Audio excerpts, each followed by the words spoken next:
They thought the fire had taken everything, but some ghosts don't stay buried. 15 years ago, 3 prized horses vanished in flames, along with a brother's life and a family's peace. Now, out of the dust and silence of the frontier, they return scarred, restless, and carrying secrets darker than the ashes they rose from. One man will face the truth he's been running from. One woman will return from the shadows to finish what grief stole from them both. Together, they'll hunt the real killer, and in a land where justice rides slower than death, they'll discover that some debts can only be paid in blood. Tell us where you're watching this story from in the comments below. And if you crave more tales of betrayal, redemption, and revenge under the burning western sun, don't forget to subscribe. Now, sit back, breathe in the dust, and let the story begin. I never thought the past would come crawling back to me on 4 hooves. It happened on a morning that started out like any other. The air crisp with the promise of rain. The sky heavy with rolling clouds that hid the sun like a secret. My boots kicked up dust along the fence line as I went about the routine I'd perfected over a decade of quiet, stubborn living. But nothing about that day stayed routine for long. They stood there, 3 horses, heads wrapped in burlap sacks that hung like grim executioners' hoods. They'd been left by someone or something under the cover of darkness. I found them tied to the old corral gate, ropes rough and newly knotted. No tracks led away, as if the world itself had swallowed whoever brought them. At first I thought they might have just wandered in, but the fresh rope burns on their legs told another story. These horses hadn't come here by chance. They'd been delivered, and whether as a gift or a curse, I couldn't yet tell. Even with the burlap hiding their faces, there was something familiar in the way the middle horse stood proud, yet scarred by time and hardship. It triggered an ache in my chest that I'd tried to forget. The same ache that started the day I lost my brother Marcus to a fire that consumed our childhood home, our livelihood, and every plan we'd ever made together. That fire had stolen everything, or so I'd believed. But as I reached out and traced the outline of a crescent-shaped marking under the sack, my breath caught in my throat. Memory crashed over me like a tidal wave. A paint horse with mismatched eyes, one dark and one blue. Zeke. Marcus's prized horse, who'd been more like family than livestock. We'd buried him in our minds 15 years ago, convinced the fire had claimed him too. I won't lie. My hands shook as I untied that sack. When the rough cloth slipped away, revealing the scar over his eye, and those familiar eyes blinking back at me, the world seemed to tilt on its axis. I staggered back, heart pounding so violently it hurt. How? Why? And most of all, who had kept him alive all these years, hidden away like a stolen treasure? I didn't stop there. Driven by something I couldn't name, I freed the others too. First, the bay mare Belle, Marcus's dream for starting a new bloodline. Her eyes softened the moment they met mine, a recognition that felt almost human. And then the black stallion, Thunder, whose power had once been the envy of every rancher for 50 miles.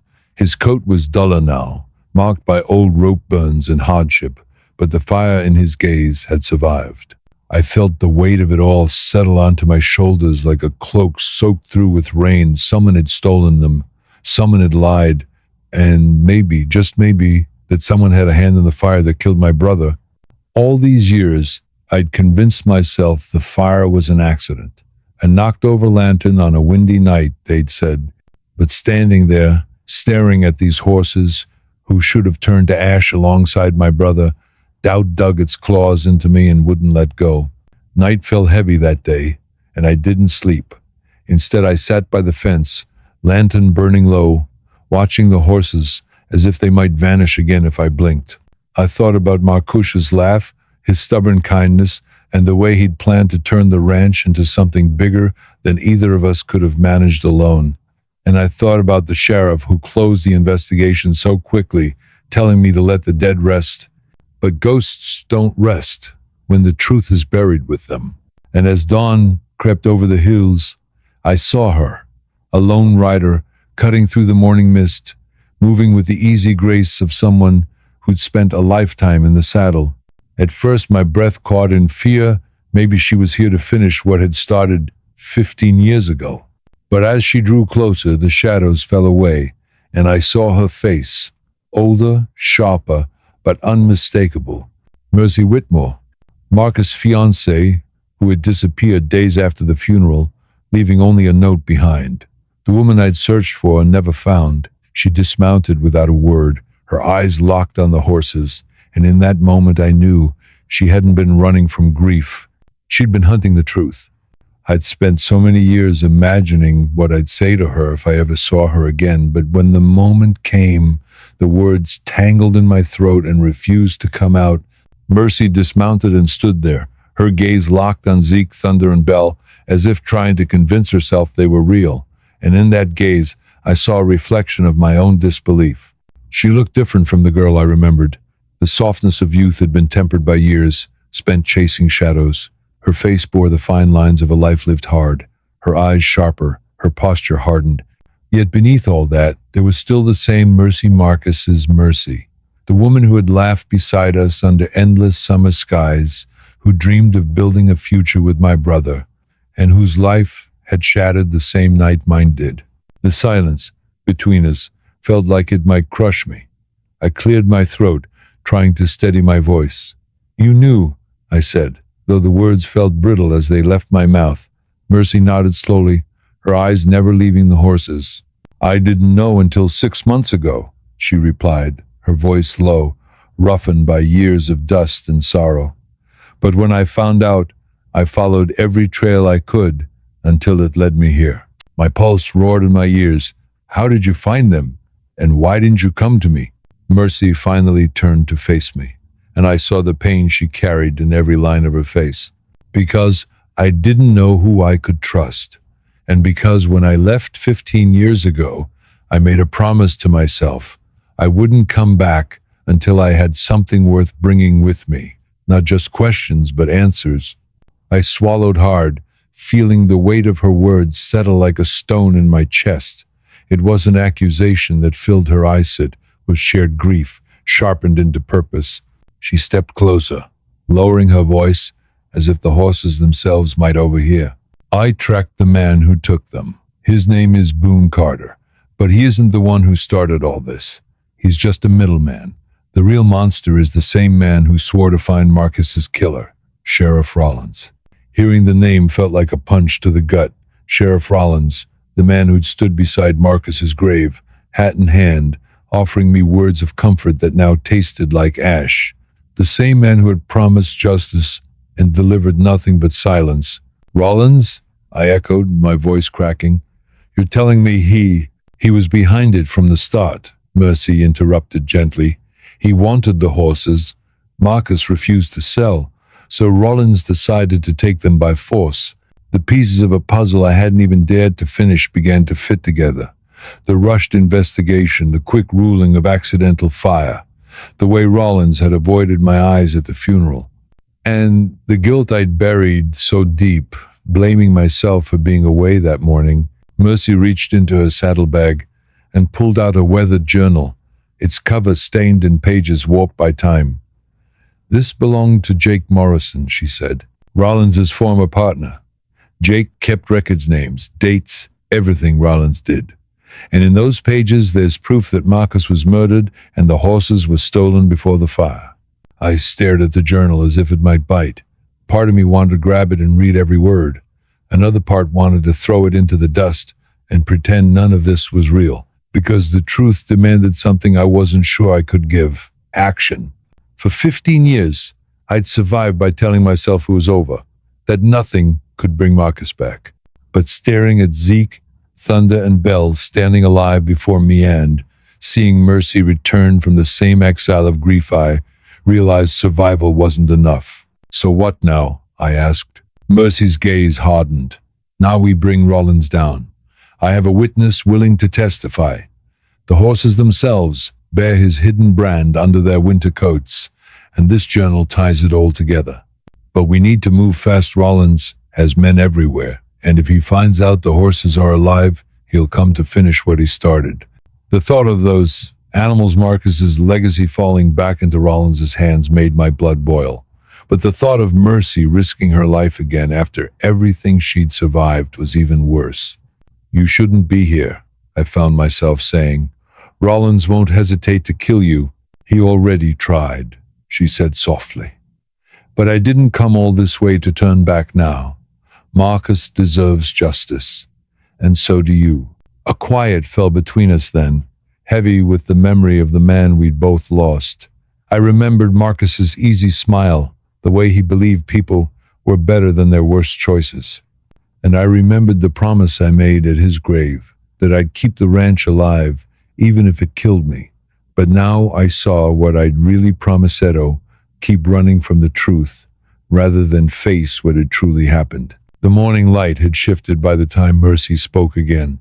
We'll need allies, she said. Someone in town who isn't under Rollins's thumb. And we'll need to hide the horses somewhere safe until we're ready to bring the evidence forward. Her words echoed in my mind as we made plans by the fence, Zeke watching us with those mismatched eyes that seemed to understand more than any animal should. It felt almost as if Marcus himself was still here, watching through the horse's gaze, willing us not to give up. I can't say I wasn't afraid. I was terrified of what we might uncover, and of what it would cost. But beneath that fear burned something older and stronger. Love. For my brother, for the life we'd lost, and for the woman who had carried his memory as fiercely as I had. As the sun climbed higher, I realized the man I'd become since the Fire, a man of fences, and silence had to die. In his place, there had to be someone willing to fight. The past had come home to my ranch in the form of 3 scarred horses and a woman who refused to surrender to grief. And in that moment I knew this wasn't just about Marcus anymore. It was about Mercy, not the woman standing beside me, but the kind you carry in your heart. The kind that says even after 15 years of silence and sorrow, it's not too late to set things right. The days that followed felt like living in a slow-burning fuse. Each sunrise promised the same. Dust curling off the corral, the low murmurs of horses breathing, and Mercy beside me, plotting the ruin of the man who'd stolen everything from us. But as the sun dipped behind the hills each evening, the weight of what we planned pressed heavier on my chest. It wasn't just about justice anymore. It was about the danger that justice demanded. Mercy insisted we hide the horses until we had everything ready. We led Zeke, Thunder, and Belle to a ravine north of the ranch, half forgotten and choked with sagebrush. The walls were steep enough to keep them hidden, the ground soft enough for them to graze. Each day I checked on them, their breath steaming in the morning cold, their eyes following me with the same question, are we safe yet? No, we weren't. One evening, Mercy and I stood leaning on the splintered fence Marcus had built the summer before he died. The sunset had spilled across the sky like a wound, bleeding red into the earth. You ever think about leaving? She asked quietly, eyes still on the horizon. Every day, I admitted, the words raw in my throat. But every time I think about it, I remember him, and it feels like leaving would be burying him twice. She nodded, her hair catching the dying light. I left once. Thought I could outrun it. Turns out grief's got longer legs than I do. Silence wrapped around us then, broken only by the low hum of the wind through the fence posts. At night, the memories came back sharper than ever. I'd wake with the taste of smoke in my mouth, my brother's laughter echoing in my ears, only to fade into the emptiness of the dark. Some nights, I'd find Mercy outside too, staring at the stars like they might spell out an answer. We knew Rollins wouldn't stay blind forever. Word spreads fast in towns like ours, carried on whiskey breath and whispered behind swinging saloon doors. So we went looking for allies. Mercy suggested we speak with Clara Hayes, who ran the boarding house by the train tracks. Clara had known Marcus. She'd fed us both more times than she'd ever admit. And more importantly, Clara had no love for Rollins. The next morning, Mercy and I rode into town.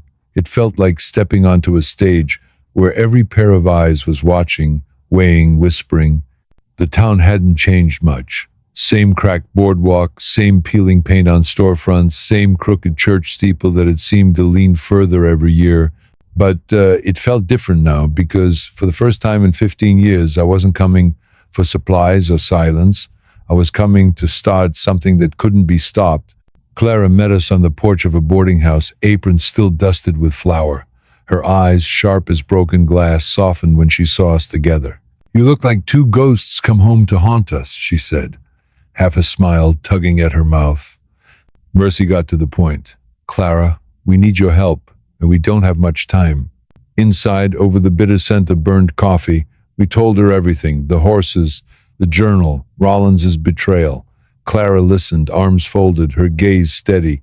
"And what exactly do you want from me?" she asked when Mercy finished. "A place to hide the horses, if we have to move them again. And someone we can trust to spread the truth when the time comes," Mercy said. Clara leaned back, sighing. "Rollins's claws run deep. Folks are scared. But if what you say is true, there's people who'd stand with you. Not everyone forgot Marcus." She paused, then added quietly, "And not everyone forgot what Rollins really is." That afternoon, Mercy and I walked through town, faces half hidden under the brims of our hats. We watched Rollins himself ride by, boots polished, badge gleaming in the sun. His eyes swept the street, calm and unhurried. A predator who thought the prey had already given up. But under that calm, I saw something else: a man who'd spent 15 years building walls around his secrets, and now, brick by brick, we were tearing them down. That night, back at the ranch, Mercy handed me the journal. "You need to read it," she said. "All of it." I sat at the old kitchen table Marcus had built, the wood still scored with knife marks from 100 shared meals, and I opened the journal. Jake Morrison's words spilled out like a confession whispered in the dark. "July 3rd. Rollins met Carter outside town. Told him to make the fire look accidental. Marcus won't sell the horses. Rollins says no one will buy a cursed herd, so he'll take them cheap after the ashes cool. July 4th. Fire went wrong. Marcus was still inside. Rollins, furious, didn't want blood, but too late now. Told me to keep my mouth shut. August 12th. Horses moved north, branded under winter coats so no one sees. Each line felt like a blade, carving away what I'd believed, what I'd clung to so I could keep breathing. Marcus hadn't died by chance. He'd been murdered, burned alive, because he refused to sell the animals he loved more than anything. By the time I finished, my hands were trembling. Mercy watched me quietly, her face unreadable. "This is enough to hang him," I whispered. "If we can get it to the right people," she said. The next morning, Clara brought word. There were others willing to listen. Old ranchers, tradesmen, even a deputy who'd grown sick of Rollins's shadow.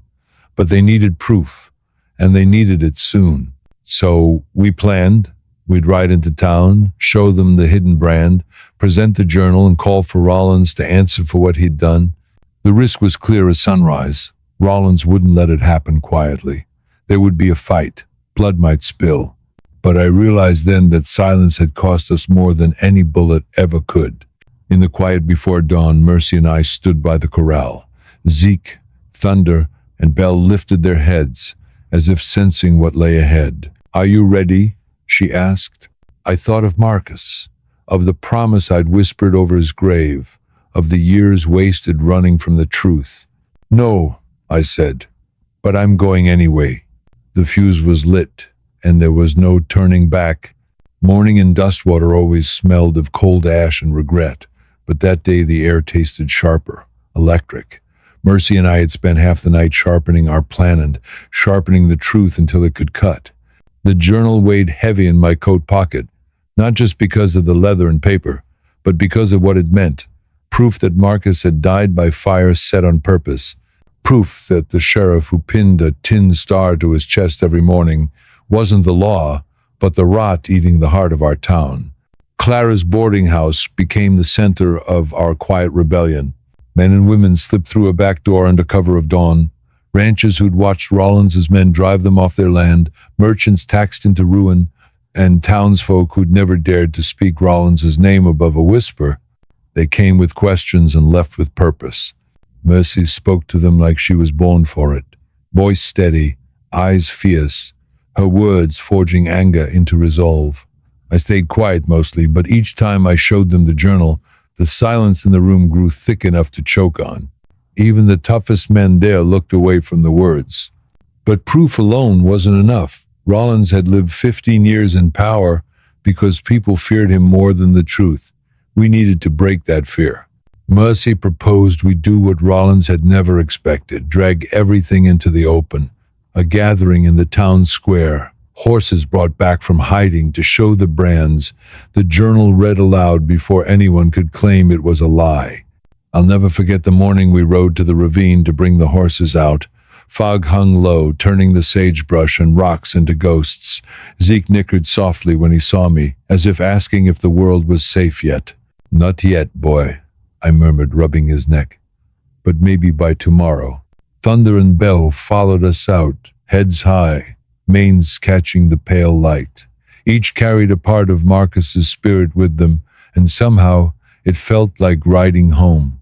As the sun climbed, we moved them to Clara's barn on the edge of town, hidden just long enough to keep them safe until the square filled with people.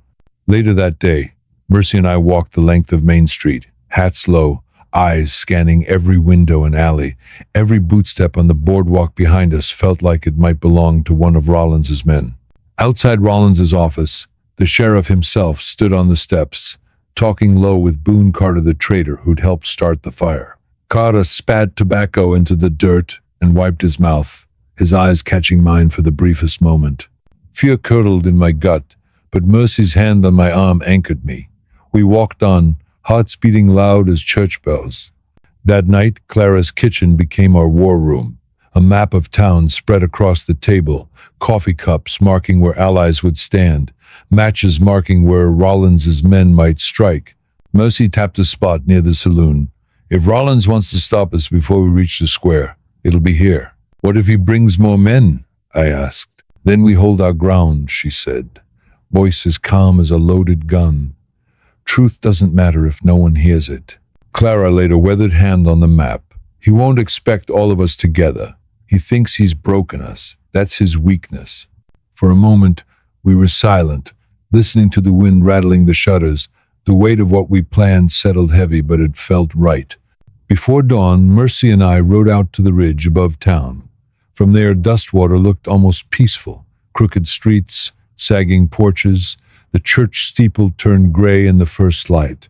"Do you remember when we thought this place could save us?" she asked, her breath misting in the cold. "Yeah," I said.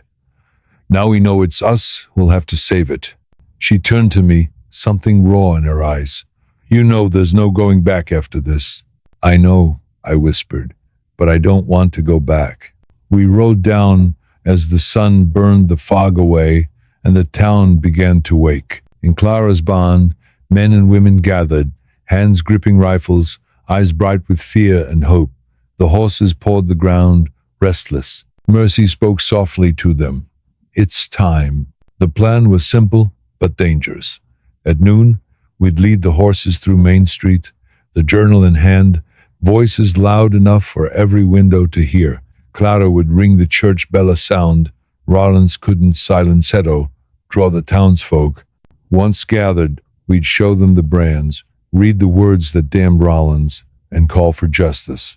"And if Rollins shows up?" one man asked, knuckles white on his rifle. "Then we show him we're not afraid anymore," Mercy answered. As the clock neared noon, my heartbeat drummed in my ears. The sun blazed overhead, making the dust shimmer like water. Clara took her place by the church. Mercy and I mounted up, leading Zeke, Thunder, and Bell into the street. Step by step, hooves echoed on the boards, faces turned behind cracked windows. Whispers rose, rippling like wind through wheat. When we reached the square, Clara pulled the rope, and the church bell's cry split the air loud, sharp, undeniable. Doors opened, people poured out, farmers, shopkeepers, tired women, holding children by the hand, all drawn by the sound that had always meant sanctuary. Mercy raised her voice, clear and unwavering. "These horses belong to Marcus Ward, killed in a fire that was no accident. We have proof." She held the journal high, pages trembling. I stepped forward, my voice hoarse but strong. Rollins ordered the fire. These brands were hidden under winter coats to hide them, and this journal tells the truth. Gasps rippled through the crowd as I opened to the first damning entry and read aloud. Every word felt like driving a nail into Rollins's coffin. But the hush that followed shattered when hoofbeats thundered into the square. Rollins rode at the head of 6 men, coat flapping, badge glinting like mockery. His horse skidded to a stop, dust curling around him. "That's enough," he barked, voice cold as iron. "Step away and hand over that book." The townsfolk shrank back, old fear tightening their faces. But Mercy didn't move. Neither did I. Rollins's hand drifted to the revolver at his hip. "Last warning, girl." For a heartbeat, silence crushed the square. Then Clara stepped from the crowd, shotgun in her hands. "No, Sheriff," she said, voice like gravel and thunder. "This time you listen." Around her, others raised rifles, trembling but resolute. Rollins's eyes narrowed, calculating. He saw it then. The town he'd ruled by fear had found something stronger. And for the first time in 15 years, Rollins didn't look invincible. The square had never felt so silent, not even on Sundays when quiet prayers filled the air. Dust shimmered between us and Rollins, catching the light like breath held too long. Rollins sat stiff in his saddle, jaw set, eyes cold and unmoving, as they found the journal trembling in my grip. "Enough," he said, his voice rough. "Hand it over before someone regrets it." No one stepped back. Clara stood steady, her gaze unflinching. Around her, neighbors gripped what they could, fear shadowed by something stronger, determination. Rollins turned toward Mercy. "You really think you can sway them? That anyone would risk everything for your brother's memory?" Mercy lifted her chin, the breeze catching her hair. "No, Sheriff," she answered, voice quiet but firm. "They won't risk it for Marcus. They'll stand for the truth." His eyes narrowed. "If words won't stop you, force will." 2 men beside him urged their horses forward. The sun caught on metal at their sides. For a moment, time seemed to slow. My heart beat so loudly it drowned out every other sound. From somewhere behind, a sharp crack broke the stillness. One of Rollins's men toppled, caught off guard. The calm shattered. Shouts rose. Dust swirled underfoot. Townsfolk held their ground or rushed to shield one another. I slipped from my horse, landing hard. The journal pressed to my chest felt like an anchor. Through the haze, I saw Mercy standing, steady and resolute. Rollins stepped away from his horse, anger twisting his features as he barked orders. "They're just neighbors," someone near him shouted, voice unsteady. "Then remind them who decides what happens here," Rollins snapped. Yet the townsfolk held firm. By the church, old Hank raised his hands, determined even as they shook. Nearby, a boy barely grown helped someone to safety, resolve shining through fear. Dust bit at my eyes. Every instinct whispered to hide, but Mercy's words echoed. Truth matters only when it's spoken. My breath felt heavy in my chest. I forced myself upright. "Listen." My voice trembled. "He silenced Marcus. The proof is here." I raised the journal high, pages rustling in the breeze. Rollins' stare fixed on me, anger sharp in his gaze. His hand moved, and for a heartbeat everything felt inevitable. The moment stretched, as if the whole square held its breath. Then a sound, loud and final. Heat bloomed at my side, breath catching in my throat. The journal slipped from my grasp, pages dancing across the ground. My legs faltered, but I didn't fall. Mercy's hands caught me, her gaze fierce. "Stay with me," she urged. "It's not over yet." Through blurred sight, I saw Clara, empty-handed but determined, swinging the wooden stock she still held. It struck Rollins hard enough to send him to his knees. Silence followed, broken only by ragged breaths and the soft creak of a sign swaying in the breeze. Rollins lifted his head, disbelief clouding his face. Around him, his men glanced at the neighbors still standing together. Slowly, their resolve faded, and they stepped back, dropping what they held. Rollins stared at the people he once ruled through fear, his voice rasping as he met Clara's eyes. "You'd give everything for them?" Clara's voice shook, but her words cut deeper than any blade. "We never belonged to you, Sheriff. You belonged to yous, and you forgot." Rollins swayed, blood dark on his temple, and then crumpled to the dust. The moment stretched, brittle and breathless. Then Mercy knelt beside me, pressing a trembling hand to my wound. "You're not dying today," she whispered, voice breaking. Around us, the townsfolk moved like people waking from a long, terrible dream. They picked up the scattered pages of the journal, reading the words that had cost so much to bring to light. Children clung to their mothers, wide-eyed. Men helped the wounded to Clara's boarding house, now turned into a place of healing rather than hiding. Rollins lay unmoving, his reign ended not by vengeance but by the truth he tried so desperately to bury. The sun dipped lower, shadows stretching across the square. Mercy's hands were slick with my blood, but her eyes never wavered from mine. "We did it," she whispered, tears streaking her dust-smeared face. "You did it." I wanted to answer, but pain dragged me into darkness. As I slipped under, the last thing I saw was the journal's pages held now by the very people Rollins had sworn to keep silent. And for the first time in years I believed, maybe, just maybe, tomorrow would belong to the truth. Dawn broke over the town of Dry Creek like a slow confession, soft light spilling across shattered windows, blood-stained boards, and empty shell casings glinting in the dust. I woke in Clara's boarding house, the room thick with the mingled scent of burned powder, sweat, and the bitter coppered tang of blood-me blood. My side throbbed like a drumbeat, each breath catching on the raw edge of pain. Bandages wrapped me tight as a corset, stiff with dried blood. For a moment, I lay there, staring at the ceiling's cracked plaster, listening to the hum of morning, distant voices, a baby's wail, boots thudding on the boards outside. Then the door opened. Mercy stepped in, hair pulled back, dark circles smudged beneath her eyes, but still carrying that unshakable calm like a lantern against the dark. "You're awake," she said, relief softening her voice. I was afraid. I tried to speak, but my throat felt packed with sand. After a cough, I managed, "Rollins?" She nodded. "Dead. Clara's blow finished him. His men are locked up in the old cellar by the saloon. They won't trouble anyone again." A hush settled between us, heavy with everything that had happened. "And the journal?" I croaked. "Safe," she assured me. "Clara's keeping it in the church. Folks have been coming by, reading it piece by piece." That struck me harder than any bullet. The image of townsfolk, miners, mothers, drifters leaning over those pages, reading truths that had been hidden behind fear and iron. "They believe?" I asked. "They do now," Mercy said. Her voice was steady, but her eyes were wet. "It cost us, but they see it. What Rollins did to Marcus, to your father, and to so many others." She pulled up a chair, sat beside the bed, and let out a slow breath. "People keep asking what comes next." That question felt like a stone dropped into a well echoing deeper than either of us could see. By midday, I forced myself to walk, leaning on Mercy's arm.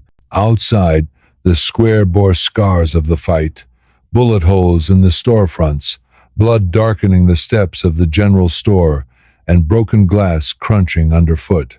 Yet something had shifted. People stood taller, speaking in low, determined voices instead of whispers. Hank Parsons limped past with a bandaged arm, tipping his hat to me, a man who'd never met my eyes before. At the church steps, Clara waited. She looked older in the morning light. Grief and relief mingled in the set of her mouth. "You should rest," she scolded gently. "And miss this?" I rasped. "Never." Mercy helped me onto the steps. The journal lay open on a barrel beside Clara, pages fluttering in the breeze. "They keep coming," Clara said, voice rough. "Reading what you wrote. Some weep. Some curse Rollins's name. But they all see now."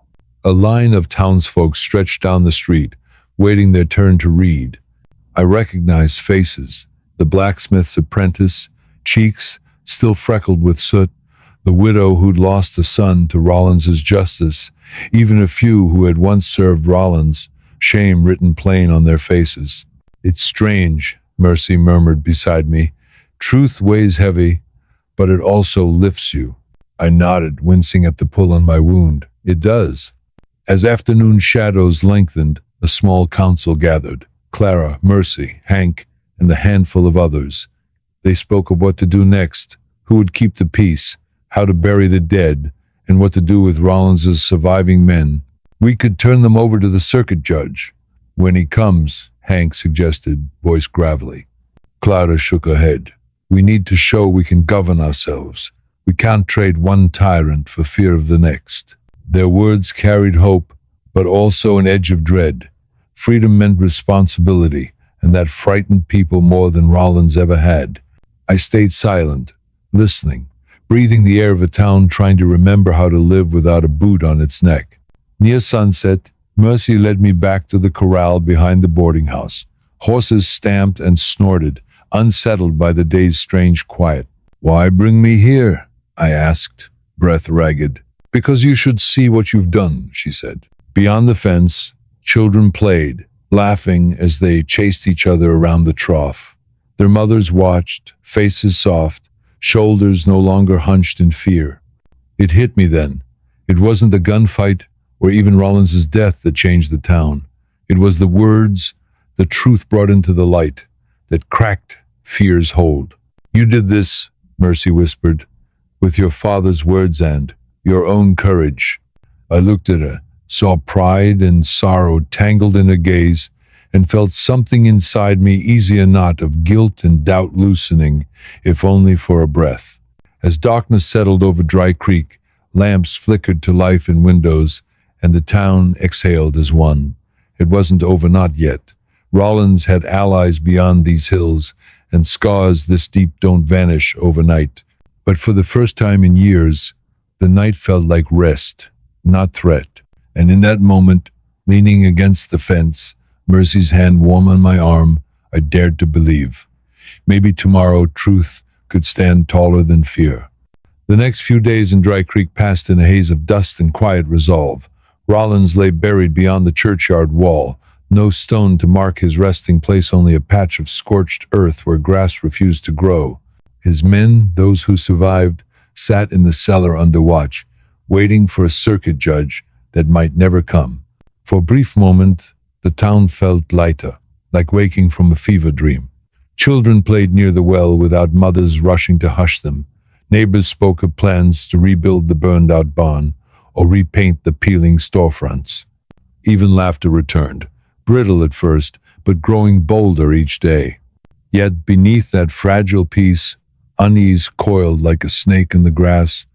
At dawn on the fourth day, a rider came. His coat was long and dust-worn, a battered hat pulled low over sharp eyes that missed nothing. He carried no badge, yet his manners spoke of authority, cold, confident, and unchallenged. His horse, dark as a midnight sin, snorted and stamped on the packed earth of the square. I watched from the saloon's porch, bandages itching beneath my shirt as he dismounted. The townsfolk paused mid-step, conversations faltering into silence. Clara stepped forward, chin high despite the tremor in her hands.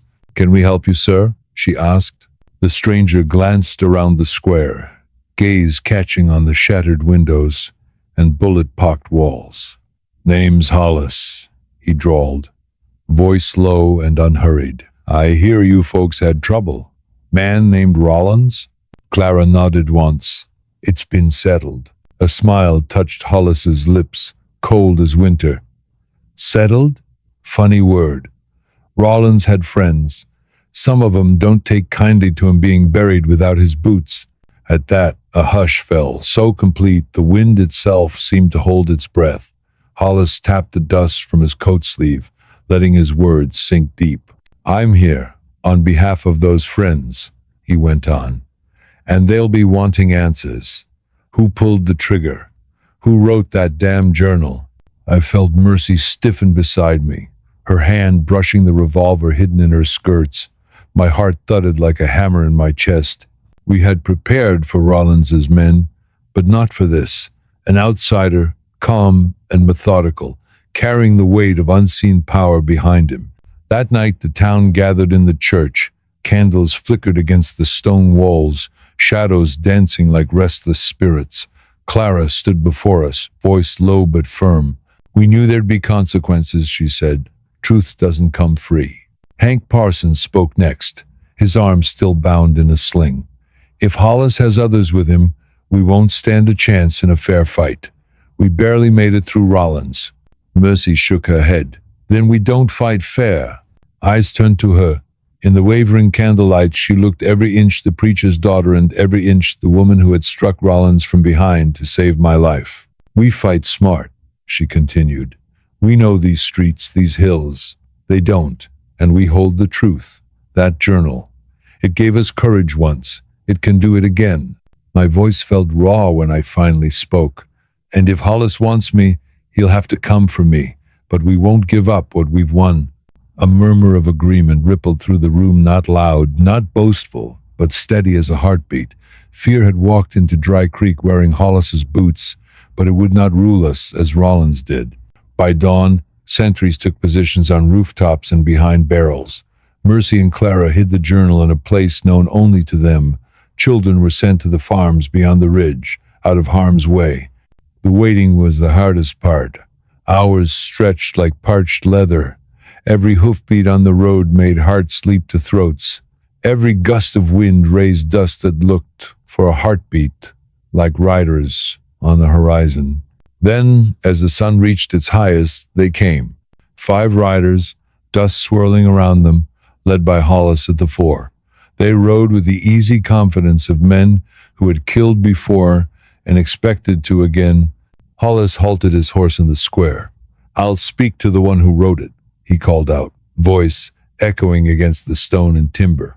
"Or we burn this town to cinders." I stepped forward, breath burning in my lungs, pain flaring in my side. My boots scuffed the dirt where Rollins had fallen days ago. "You found him," Hollis said, studying me like a snake sizing up a mouse. "The traitor's son." "I found the truth," I shot back, voice steady despite the tremor in my legs. "And your friend Rollins died for his crimes." Hollis's eyes narrowed. "That journal? You think words can stop bullets?" "Not words," I said, louder now so all could hear, "but what they mean. This town belongs to itself now." A tense silence stretched, brittle as glass. Then, without warning, Hollis's hand twitched toward his holster. I never saw who fired first. Maybe it was Mercy from behind the barrels, maybe Hank from the rooftops. But thunder cracked and chaos erupted. The square erupted in shouts and swirling dust. Hollis's men urged their horses through the chaos, flashes of metal at their sides. One rider lost his balance and tumbled to the ground. Another fell soon after, as Hank took careful aim once more. Hollis stayed mounted, searching for me with a dark, steady stare. Our eyes met across the smoke-hazed square. For a heartbeat, everything seemed to slow. The weight in my hand felt heavier than ever, sweat slipping down my wrist. I raised it and pulled the trigger. The shot struck only wood, sending splinters flying. Hollis answered in kind.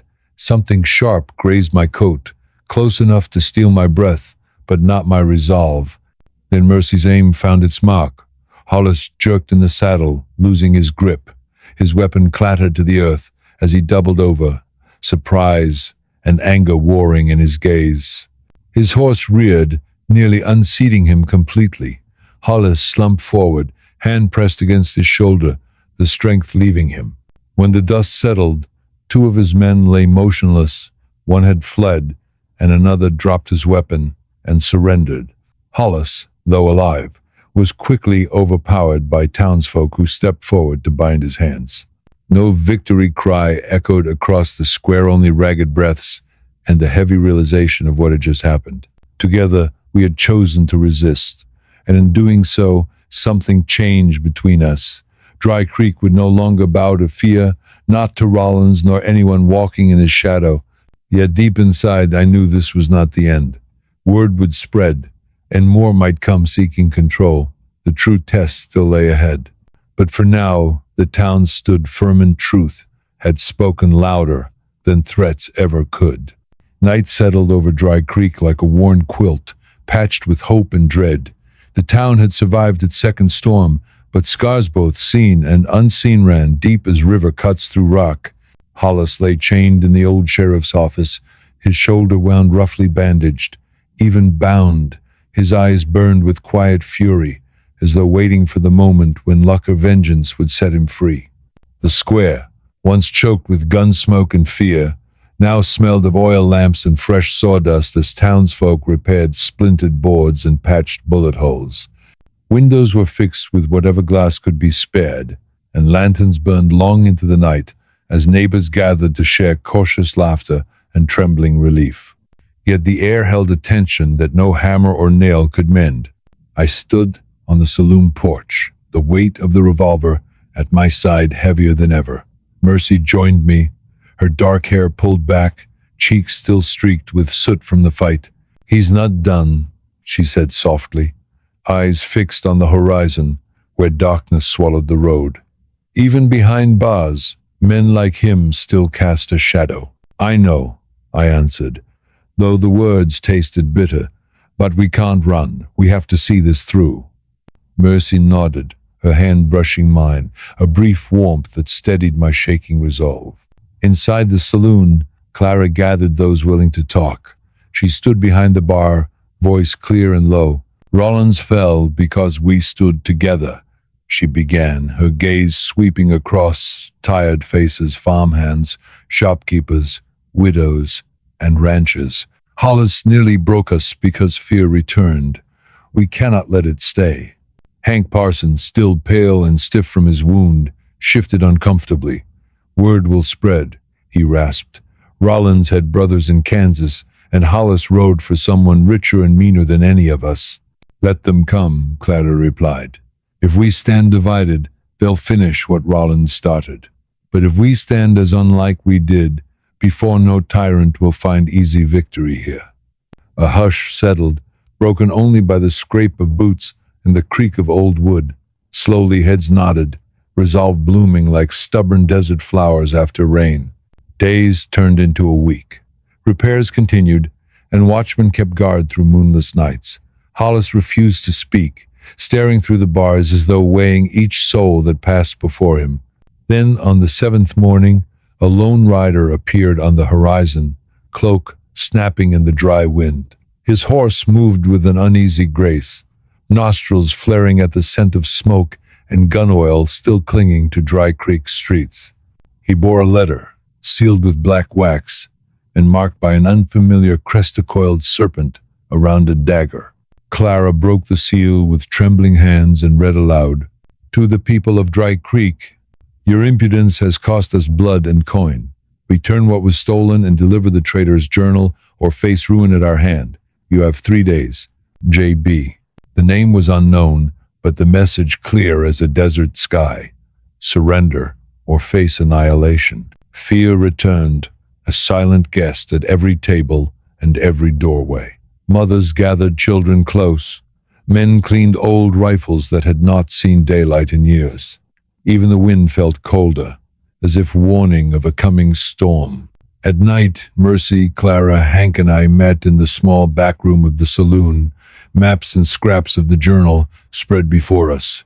The paper had grown soft and yellowed, the ink blurring at the edges, but the truth it held burned brighter than ever. "They won't stop, will they?" Mercy whispered. "No," I answered. "Not until every page is ashes, or until we're dead." Clara's voice cut through the gloom. "Then let them come, but let them find us ready." So we prepared. Sentries hid in the high rocks beyond town. Traps were set along the road, shallow pits and buried spikes, masked by drifting dust. Barrels of water and sand were stored in case of fire. And at the center of it all, we hid the journal where no outsider could ever find it. The town gathered for one last meeting in the church, the pews creaking under the weight of fear and stubborn hope. "If they ride against us," I told them, voice cracking under the weight of what might come, "they won't just face me, or Mercy, or Clara. They'll face Dry Creek. All of it." An old man, scarred from a mining accident decades past, stood and spoke what many had only dared to think. "We may fall, but better to fall free than live chained. A murmur of agreement grew into something close to prayer, not of salvation but of shared resolve. Night fell once more. 3 days loomed like gallows over dawn. Hollis, chained and silent, watched our preparations with something like amusement, perhaps pity, perhaps warning. As stars wheeled overhead, I walked the empty streets, each step echoing memories of blood spilled and courage found. The moon cast silver light on the rooftops and the dusty square where Rollins had fallen, where I had stood shaking but unbroken. In the hush of midnight, Mercy joined me, lantern in hand. "Are you afraid?" she asked, voice barely louder than the wind. "Terrified, I confessed." "Good," she said, a fierce, sad smile touching her lips. "It means your heart is still your own." Together we faced the darkness, waiting for the dawn that would bring either our ruin or the proof that even the smallest town could burn brighter than fear itself. And somewhere beyond the hills, the riders of JB gathered, sharpening knives and loading rifles, ready to test whether Dry Creek's fragile hope could truly stand against the weight of greed and blood. In the quiet before dawn, I prayed not for victory, but for the courage to see the fight through to the end. Because the real battle had always been more than bullets and blood. It had been for the soul of Dry Creek. Dawn came heavy with dust and dread. The sun barely broke through the gray veil above Dry Creek, as though even the sky hesitated to see what was coming. The town stood as ready as hearts could be, though hands trembled and weapons were worn. Barrels of water and sand lined doorways. Sentries watched from rooftops, scanning the pass beyond. Farmers brought what they could, pitchforks and tools turned into makeshift defenses. In the hush before the storm, every sound sharpened. The creak of old boards, the rustle of cloth, the breaths of those who knew nightfall was not promised. In the sheriff's office, Hollis sat chained to a heavy ring in the floor. His gaze stayed fixed on me as I checked the locks once more. "You're brave, boy," he rasped. "But it won't matter. JB's lot won't stop where Rollins did." My throat felt dry, but I answered, "Maybe. But Dry Creek isn't what you thought either." His lips twitched, almost into a smile. "We'll see." Outside, Mercy gathered the townsfolk, dividing them into groups, some to watch, some to pass supplies, others ready to help the fallen. Her words carried over fear like steel. "No one stands alone," she reminded them. "If you can't fight, help. If you can't run, warn. We hold together." Clara moved down the street, skirts tied to free her steps, noting every barricade and where each person stood. Even Hank, shoulder stiff with old pain, climbed to the saloon's roof to keep watch. By midday, the watchers saw movement beyond the canyon, rising dust, then dark shapes on restless horses. At their head rode a tall man in a coat, face shadowed by a broad hat. Behind him, men carried what weapons they could, their posture betraying grim certainty. They moved like those who had done this before. Word spread through the town. Mothers pulled children closer, elders gripped tools with white-knuckled hands. The riders halted just out of reach. Silence settled, broken only by shifting hooves. A banner rose in the wind black, marked with a serpent and dagger. Clara, Mercy, and I stepped forward to meet them, each pace heavier than the last. Turning back was not an option. JB's voice came low and smooth. "You were warned.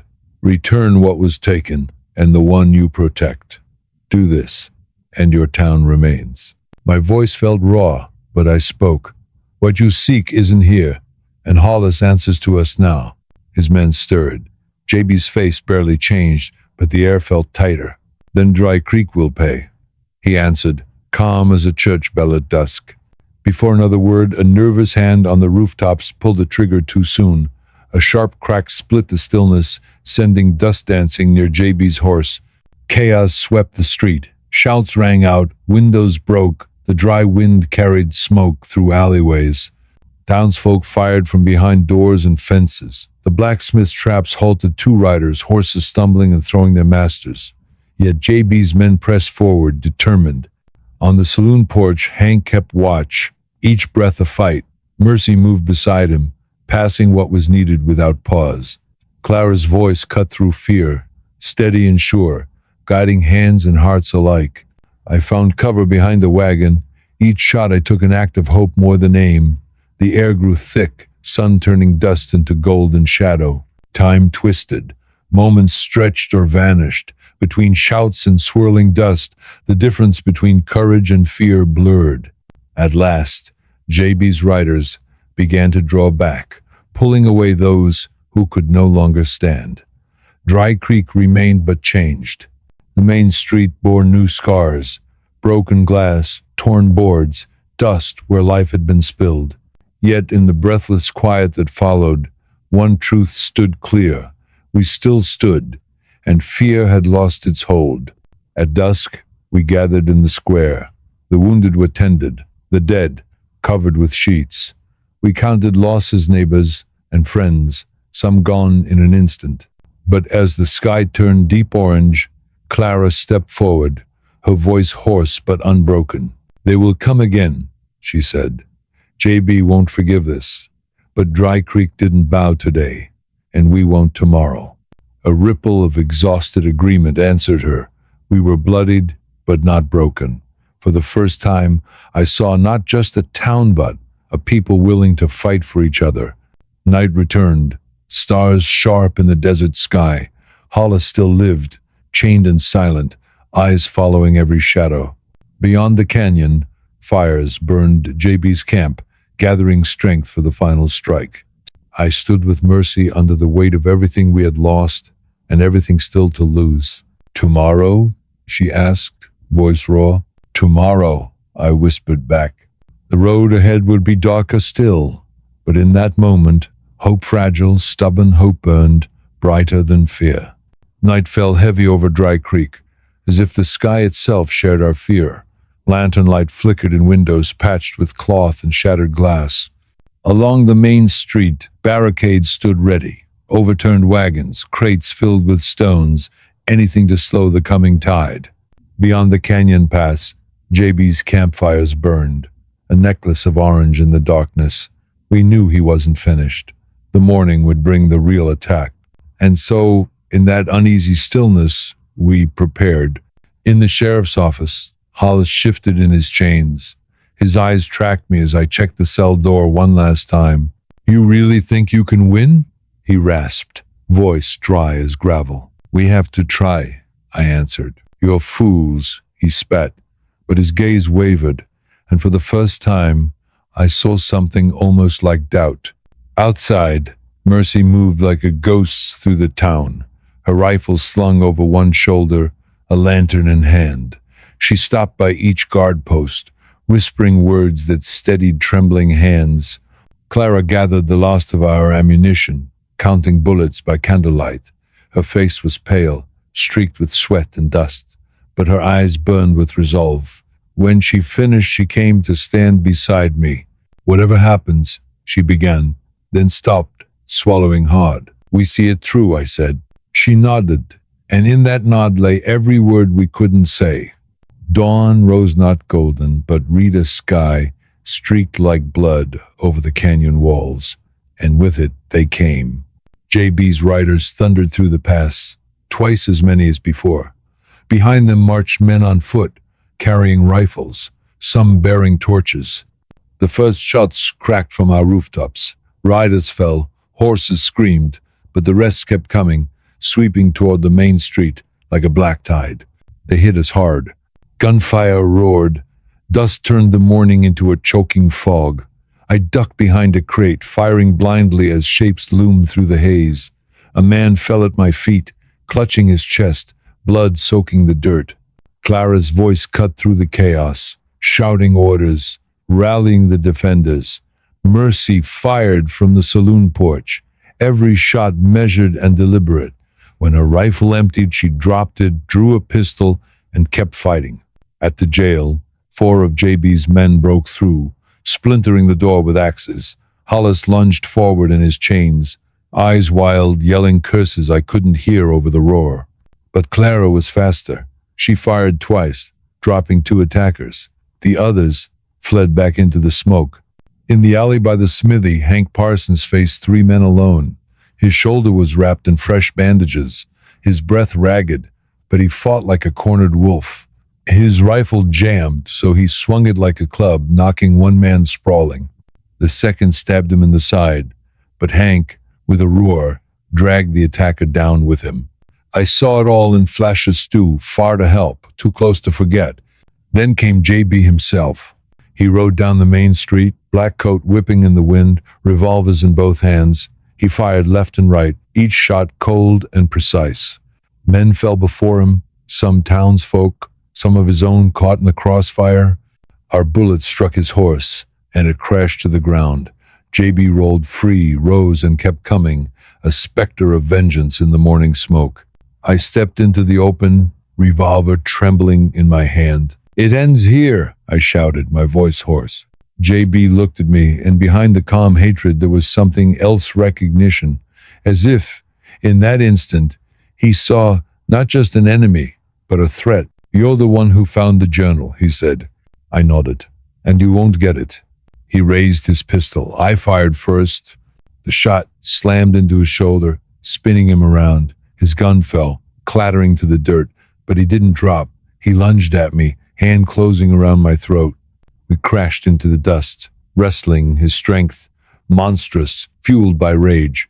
Spots danced before my eyes as his fingers tightened. Then Clara appeared, shouting my name. She raised her rifle, hesitated. The shot could hit me as well. With a last, desperate effort, I twisted free. Clara fired. The bullet struck JB in the chest. His grip loosened, eyes wide with surprise more than pain. He staggered, fell to his knees, and collapsed, dust rising around him. Silence returned, broken only by coughing, sobbing, the low groans of the wounded. Dry Creek had held, barely. The street lay littered with spent shells, broken rifles, bodies we knew and bodies we didn't. The morning sun revealed what the smoke had hidden. Blood on the walls, bullet holes everywhere, and neighbors lying still where they had stood to fight. I found Mercy kneeling beside Hank. His breathing was shallow, blood seeping through his bandages. "He saved 3 men today," she whispered, voice breaking. Clara stood beside me, rifle lowering slowly, her face streaked with tears and dirt. Around us, the townsfolk emerged, dazed but alive. They had defended every alley, every doorway, every rooftop. Dry Creek was scarred, burned, and bloodied but unbroken. At dusk, we gathered in the square, what remained of us. Clara spoke, her voice ragged but steady. "They thought we'd scatter," she said. "They thought we'd break, but we stood." A murmur of weary agreement rose from the crowd. "Dry Creek stands," Mercy added. And for the first time since this began, hope felt real. Night fell, quiet at last. We buried the dead, marked each grave with simple stones, and in the sheriff's office, Hollis still sat chained, silent as the grave. Beyond the canyon, no campfires burned. JB was gone, and with him, the threat that had nearly destroyed us.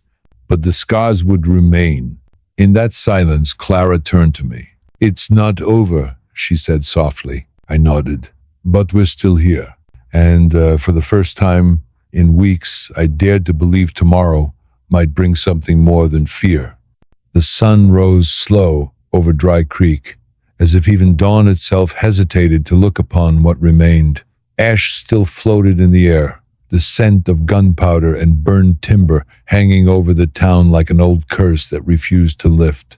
For the first time in weeks, there were no riders beyond the canyon, no echo of hoofbeats in the dark, but quiet was not peace. Quiet was something else, emptiness, the kind that settles into the bones. We buried the last of the dead at dawn. 42 graves now lined the west hill, each marked with a rough stone and a name carved by shaking hands. Mercy read the names, voice breaking on some, pausing on others. The wind carried her words out across the plains, as if to remind the world that these lives had been lived, not just lost. When it was done, we stood together, dirty, wounded, exhausted. Dan stared at what we'd saved. The saloon had burned halfway to the ground. The blacksmith's roof was gone. The jail still stood, bullet holes scarring its walls, and the people who filled the street were changed too, shoulders stooped, faces lined with grief, and a strange, stubborn pride. That morning, Clara and I returned to the sheriff's office. Hollis sat where we'd left him, chains at his wrists, eyes sunk deep with something that almost looked like regret. "It's over," I told him. He looked up, lips parting as if to argue, but the words didn't come. Instead, his gaze dropped to the floor. "You can rot here," Clara said, her voice calm, almost gentle, "or you can tell us why." He stared at her for a long moment, then spoke, voice hoarse. "JB made promises, promises of gold, power, a town reborn under his rule. His gaze met mine. I thought Dry Creek needed saving. I thought we'd lost our strength. And now?" I asked. His shoulders sagged. "Now I see strength looks different. We left him there. Justice would come, in time, but Dry Creek had more pressing wounds to tend. In the days that followed, we began to rebuild. Mercy organized crews to clear the rubble. Clara kept the records whose homes were gone, what supplies we had left, who still lived and who was missing. Children helped, carrying water and hammering new boards into place with hands too small for the weight they carried. Every nail they drove echoed with something fierce, determination not to forget, not to run. One afternoon, Clara called me to the old well. She held the battered journal, the one that had started it all. "JB wanted this," she said softly. "Thought it proved he had a claim to the land." She opened it. Pages yellowed and cracked, but the words were still there. Records of the first settlers, stories of drought and flood, births and deaths. No hidden treasure, no grand secret, just the history of ordinary people who refused to leave. "This is our treasure," I realized aloud. She nodded. "And it always was." A week later, riders came over the ridge, not enemies this time, but a federal marshal and his men. They brought word that JB was known far beyond Dry Creek, wanted for crimes in 3 territories. They offered to take Hollis away for trial. As they led him out, Hollis paused at the door. He turned to face Clara and me, eyes dull but clear. "I thought I was saving this town," he whispered. "Turns out it was saving itself." Then they rode off, and Dry Creek felt a little lighter. That night, the townsfolk gathered where the saloon used to stand. Someone set up a barrel for a drum. Someone else poured the last of the good whiskey into chipped cups. Mercy played a tune on her old fiddle, and slowly, laughter returned to faces that hadn't known it in weeks. We danced on the scorched earth, boots kicking up ash and dust, and for a little while the ruin around us felt like nothing at all. When the music ended, Clara stood beside me, looking out over what was left. "Think we'll ever be the same?" I asked. She shook her head, but her eyes were soft. "No, and maybe that's not so bad." The next morning, Clara asked me to walk with her to the cemetery on the hill. The graves sat quiet under the sky. Some had fresh flowers, others had nothing but stones. We stood there a long time, saying nothing. At last, she spoke. "They died because they believed Dry Creek was worth it." "And it was," I answered. She nodded. "Then we owe them this, to keep living." Weeks turned into months. New walls rose where old ones had fallen. Children's laughter began to echo through the alleys again. And while the scars never left bullet holes in door frames, empty chairs at dinner tables, they became part of the story, not the end of it. People passing through still asked what happened here. Some told it as a tale of violence, others as a legend of courage. But those who stayed knew it was both and more. One evening, I opened the old journal again. By lantern light, I added a page of my own. "Here we stood. When they came to break us, we stood. And though many fell, the spirit of Dry Creek did not." Let those who read these words remember, it is not stone or timber that makes a town, but hearts willing to stand together when darkness falls. I closed the journal, hands trembling not with fear now, but with something like hope. The wind swept down from the canyon, carrying dust and the scent of sage. Somewhere, a hammer struck wood, and a child's voice called for supper. And in that moment I understood, The real victory wasn't that we'd survived JB and his men. The real victory was that Dry Creek still had tomorrow and tomorrow after that. A place built not on fear, but on the stubborn, unbreakable promise that as long as we remembered who we were, no one could truly take this town from us. If you were in his boots, would you have fought the same fight?